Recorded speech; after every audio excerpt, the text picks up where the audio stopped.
Das Ding ist ja wohl sowas von abgefahren. Guckt euch das mal an.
Hallo und herzlich willkommen. Endlich mal wieder ein Sprechvideo, auch wenn ihr mich nicht seht.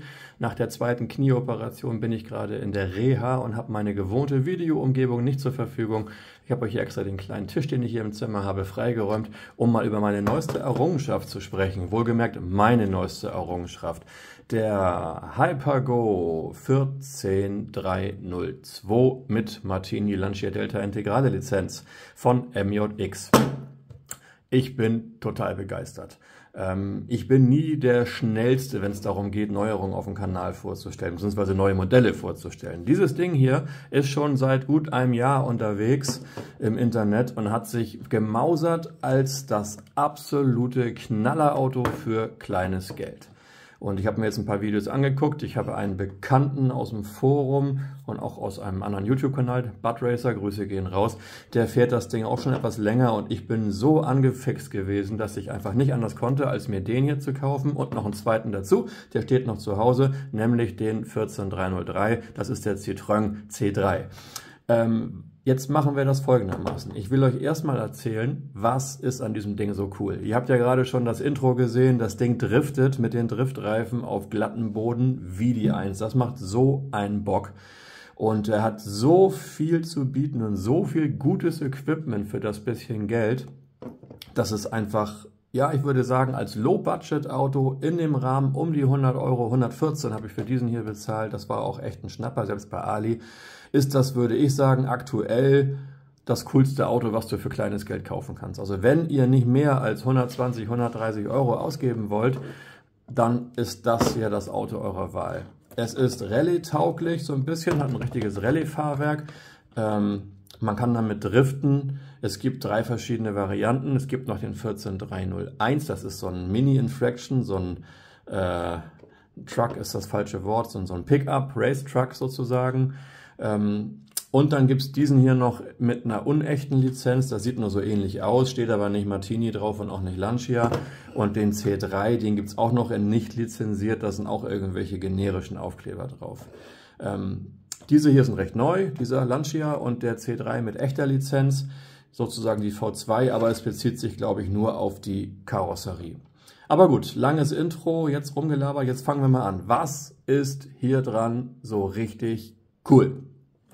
Erstmal, was kriegen wir überhaupt alles, wenn wir ihn kaufen? Und da fängt es schon mal an. Wir haben die Fernsteuerung natürlich dabei.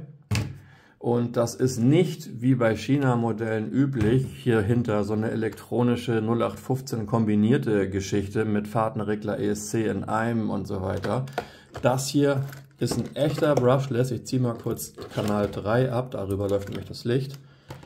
Echtes Brushless-System mit echter Standard-Hardware. Ihr habt hier, ich habe schon wieder mein geliebtes Klett drauf gemacht, ich mache das immer, einen echten Empfänger. 3 Kanäle plus 2 Anschlüsse für Strom, da kann man den Lüfter hier dran anschließen und hier ist sogar noch ein zweiter Lüfter dabei, kann ich schon mal zeigen. Den kann man hier auf den Fahrtenregler drauf machen. Das heißt, wenn ihr, was ich schon probiert habe, eure eigene Hardware einbauen wollt, ich habe hier meinen geliebten Radiolink R4 FGM Empfänger, klein, kostet zwischen 11 und 15 Euro, je nachdem wie der Kurs bei Ali gerade steht, dann steckt ihr hier einfach die Stecker raus, klemmt das Ding hier drauf und dann habt ihr eure eigene Fernsteuerung. In meinem Falle, ich habe das schon so gemacht, so fahre ich ihn auch, macht das total Sinn, weil ich habe ja meine Hauptanlage, meine RC8X von Radiolink. Und wie gesagt, von diesen kleinen Dingern hier habe ich verdammt viel liegen. Immer, für jedes Auto zum Rumprobieren. Das heißt, mich hat der Spaß, auf Eigenelektronik umzusteigen, 11 € gekostet.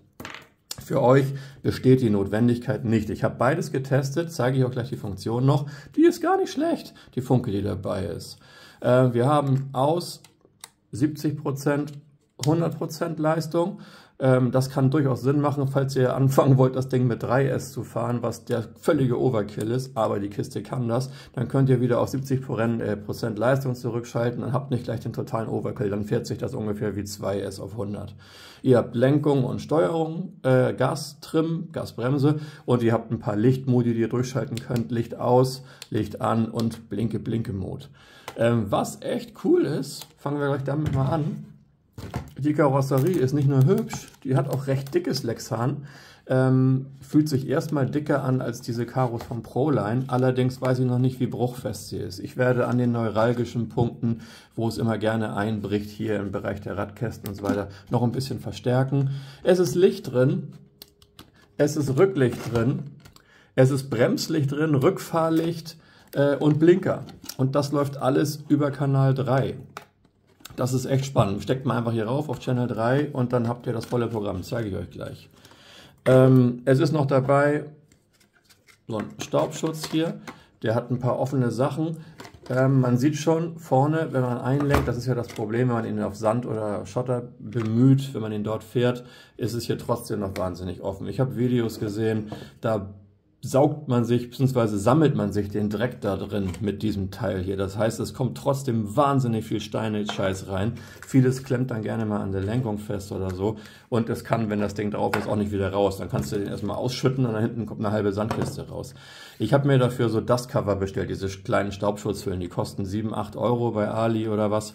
Und dann kann man das so, mit Gummizug sind die vorne ein bisschen rüber machen und dann ist das Ganze ein bisschen dichter. Das heißt, der Hauptpunkt ist ja, bei eingeschlagener Lenkung über Schotter zu fahren, hier muss halt geschützt sein. Ich glaube, dass das mehr Sinn macht. Oder lieber ganz weglassen, weil dann fällt der Kram wenigstens wieder raus. Aber gut, weiter geht's. Wir haben ein Gyroskop. Irre. Das Ding ist richtig gut, hat den Trim natürlich nicht über die Fernsteuerung, aber hier auf diesem einen Poti, den es hat. Man kann EPA einstellen, also die Endpoint Adjustment, die Lenkung. Das ist auch wichtig, dass der Gyro übereinstimmt mit dem Lenkweg des Autos, damit er weiß, in welchem Bereich er regeln soll. Man kann die Empfindlichkeit einstellen und das Ding, ich fahre ihn auf 50%, ihr habt es ja gesehen eingangs, das driftet so einfach.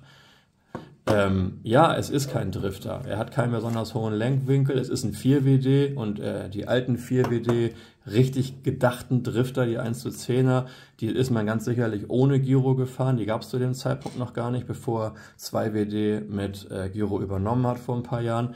Das hier wird von vielen ernsthaften Driftern eher belächelt, aber das Fahren macht damit so viel Spaß und es ist so einfach, ist unglaublich.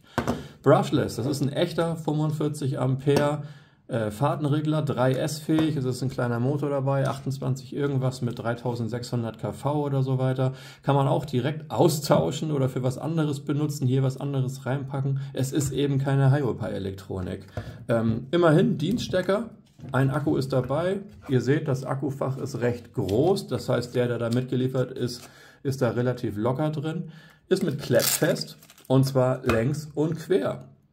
Da kann man nicht meckern. Ich bin mit dem hier 2000 mAh gestern gefahren und ich habe ihn nicht mehr annähernd leer gekriegt. Ich bin da bestimmt eine Viertelstunde rumgedriftet. Das passt schon.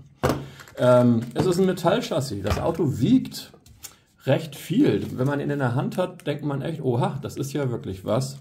Es hat diese Strebe oben drüber, hier vorne die komplette Querverstrebung, schließt auch die Lenkung mit ein, das heißt, die ganze Lenkung ist oben und unten quasi zentriert.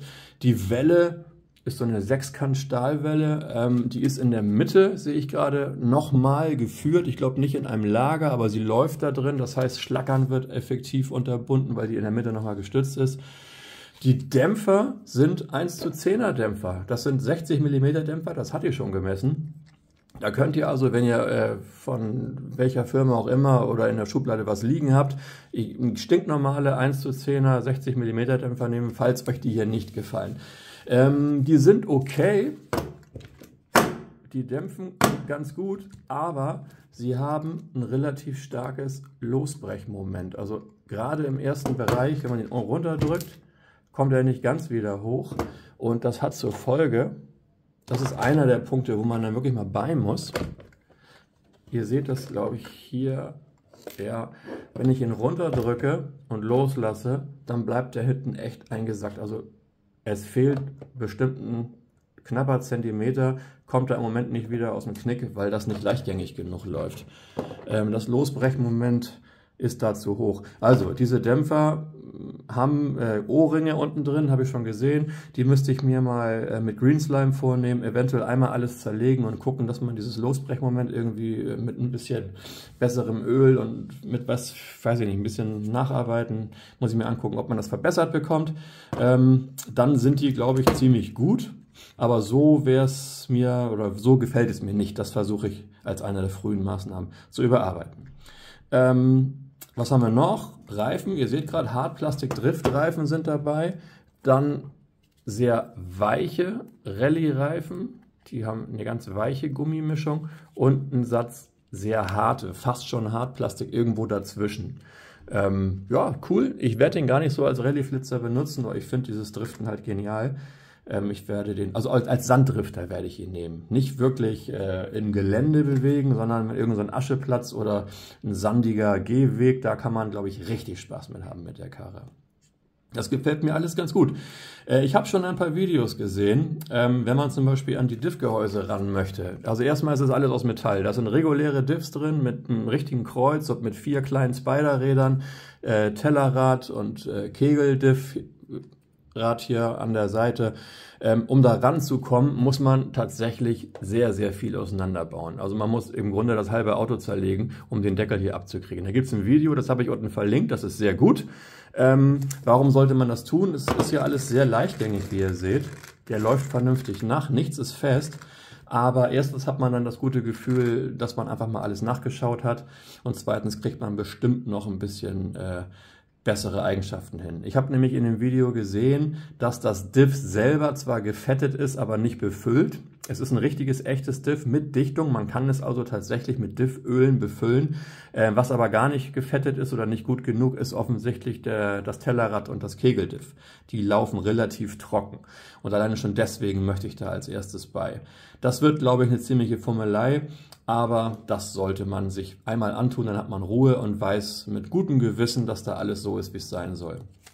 Wenn ihr mal auf die Lenkung guckt, dann seht ihr hier vorne, da ist irgendwie ein kleiner Spacer zwischen. Das ist, glaube ich, eine verdrehbare Geschichte, einstellbar. Der ist da nicht.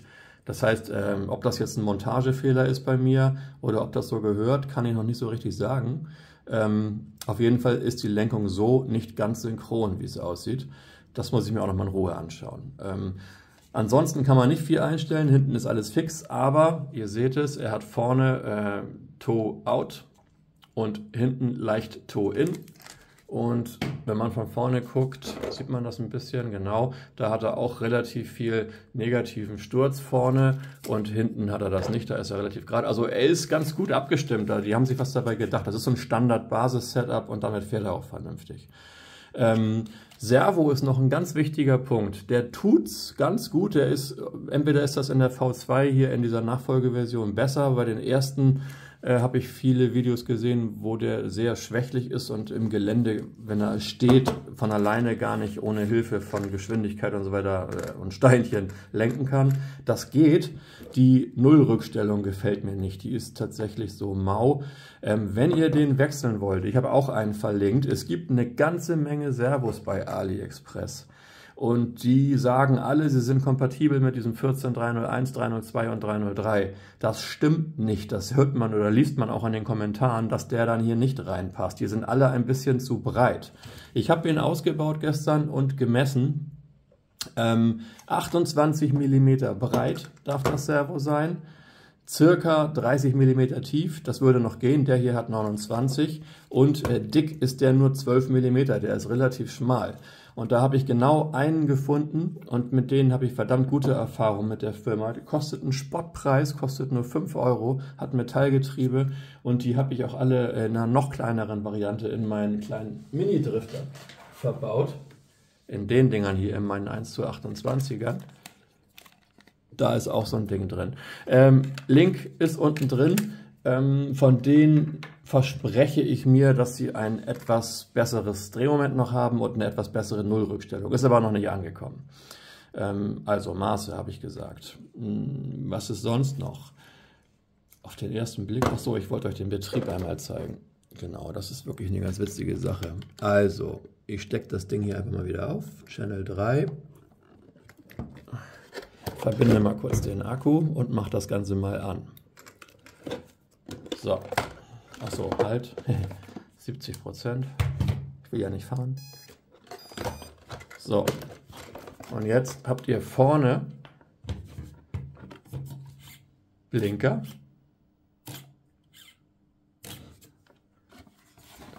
Hinten habt ihr normales Rückfahrlicht und das ist echt cool. Wenn ich das erste Mal bremse, dann habt ihr Bremslicht und wenn ich das zweite Mal bremse, habt ihr Rückfahrlicht. Also ich gebe mal Gas. Bremslicht und das zweite Mal Rückfahrlicht, also genau abgestimmt. Wie cool ist das denn? Ist natürlich schnickimicki, muss man nicht haben, wenn man draußen rumballert, aber für einfach so dabei finde ich das echt cool.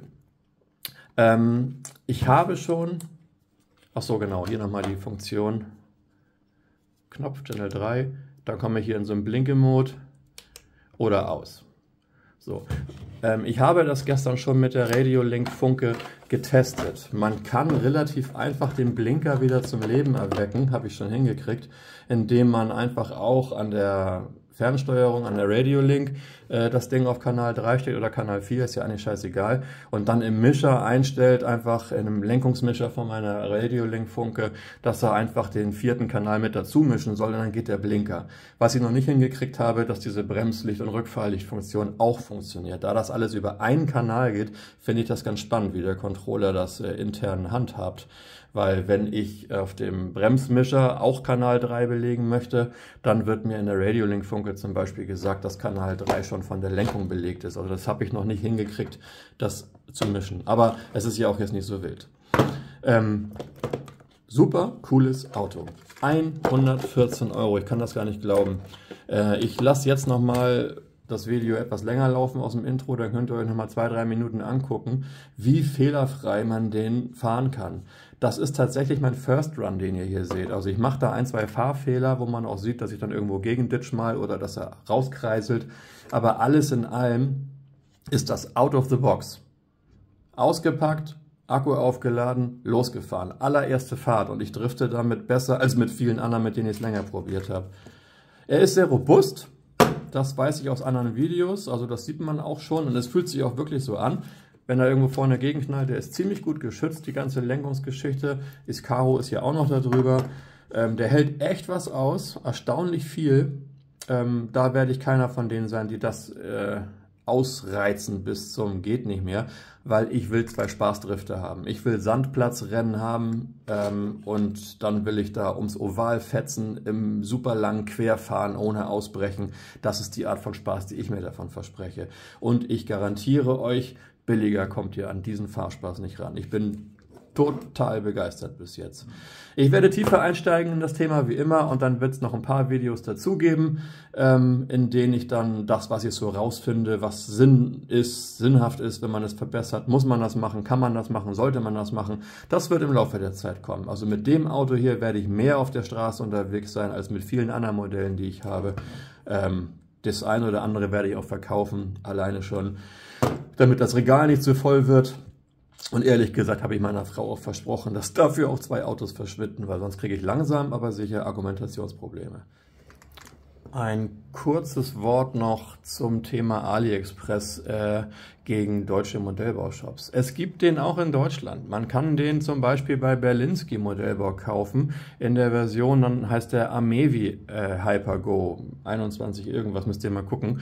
Da gibt es den mit der Martini-Lizenz oder mit der Citroën C3-Lizenz für 169 Euro und die beiden, die nicht die lizenzierten Karos haben, ich glaube für 149 Euro. Was ist komplett das gleiche Auto darunter. Es geht wirklich nur um um die Differenz bei den Preisen, was die Karos angeht.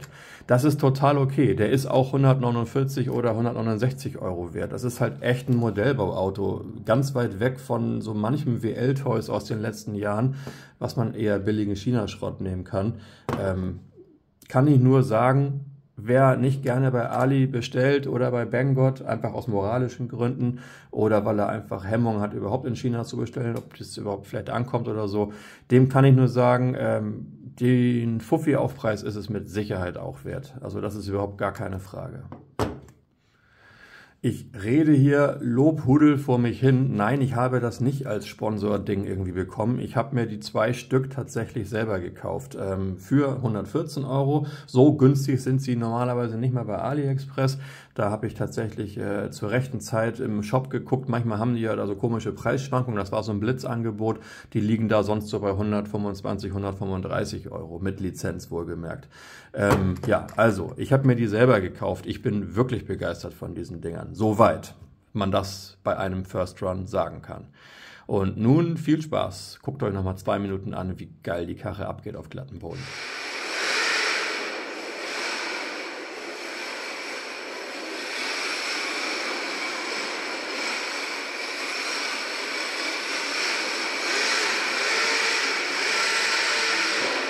Ui, mein erster Rums.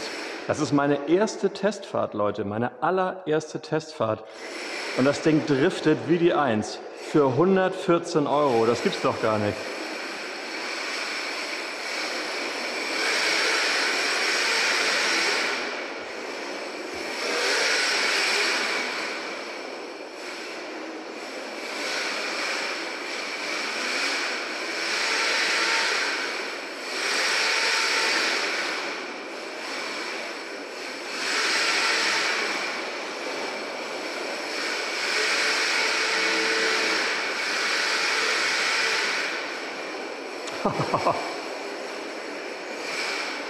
Du kannst in Negativdrift.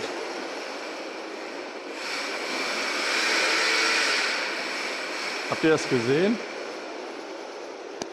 Das war ein Negativdrift. Mit ein bisschen Übung kriegt man den direkt in der Vorwärtsbewegung umgedreht, wie ein Raumschiff, und kommt wieder zurück.